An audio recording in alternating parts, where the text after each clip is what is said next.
अस्सलाम वालेकुम रहमतुल्लाहि वबरकातुहू। सवाल ये पूछा गया है कि भैंस की कुर्बानी करना कैसा है। कुरान करीम के मुताबिक ऐसे जानवरों की कुर्बानी देनी चाहिए जिन पर बहीमतुल अनाम का लफ्ज़ बोला जाता है। कुरान करीम में अल्लाह ताला फरमाते हैं वलिकुल्लि उम्मतिन जअलना मनसकन लियज़्कुरुस्मल्लाहि अला मा रज़क़हुम मिन बहीमतिल अनआम। सूरह हज की ये 24 नंबर आयत करीमा है, 34 नंबर आयत करीमा है कि हर उम्मत के लिए हमने कुर्बानी के तरीके मुकर्रर किए हैं ताकि वो मवेशी किस्म के उन चुपाओं पर अल्लाह ताला का नाम लें जो अल्लाह ने उन्हें दे रखे हैं।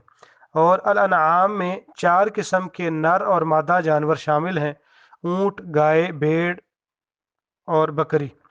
कुरान करीम ने सराहत की है कि ये चौपाए 8 किस्म के हैं, यानी दो दो भेड़ों में से, दो दो बकरियों में से नर और मादा, और दो दो ऊँट और गायों में से नर और मादा।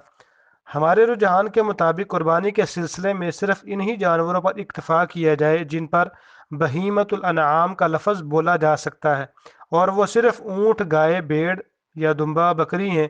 चूँकि भैंस इन जानवरों में शामिल नहीं है, लिहाजा इससे इज्तनाब ही बेहतर है। और इसलिए भी कि रसूलुल्लाह सल्लल्लाहु अलैहि वसल्लम या आपके सहाबा कराम से भैंस की कुर्बानी साबित नहीं है।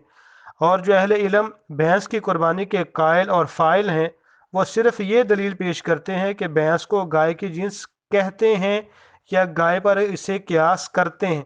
हालांकि भैंस एक अलग जिन्स है, इनके दूध और गोश्त की तासीर भी अलग अलग है। फिर क्यास के लिए कोई इल्लत मुश्तरक होनी चाहिए जो इनमें नहीं पाई जाती। और हम ये कहते हैं कि गाय की कुर्बानी रसूलुल्लाह सल्लल्लाहु अलैहि वसल्लम के कौल, अमल और तकरीर तीनों तरीक़ों से साबित है।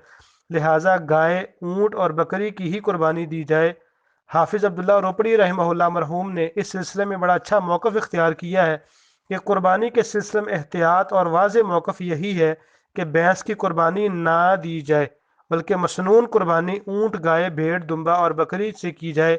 जब ये जानवर मौजूद हैं तो इनके होते हुए मुश्तबे उमूर से इज्तनाब करना चाहिए। नबी अलैहिस्सलातु वस्सलाम का फरमान है, दा मा यरीबुका इला मा ला यरीबुक, वल्लाहु ताला आलम बिस्सवाब।